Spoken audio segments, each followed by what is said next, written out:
Hey guys, how's it going? My name is Adam. Today I'm gonna show you how to recover your own passcode if you forgot it on your screen time. So first of all, just go ahead to your main settings. In the main settings, what I'm gonna do, I'm gonna just go ahead and click screen time.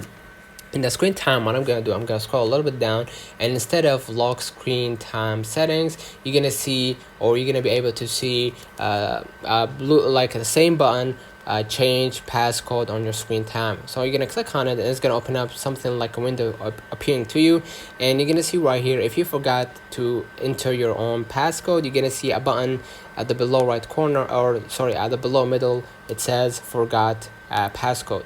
Click on it, and you're gonna be able to recover it with your Apple ID or iCloud account and password, and you're gonna be able to follow the instructions from within, and you're gonna be able to verify that you own this iPhone, or you own this account. All right, so basically that's it, and you're gonna be able to recover it within a matter of seconds. All right, let me know in the comments if this video helped you. Don't forget to like and subscribe, turn on the notification bell to receive every video we upload.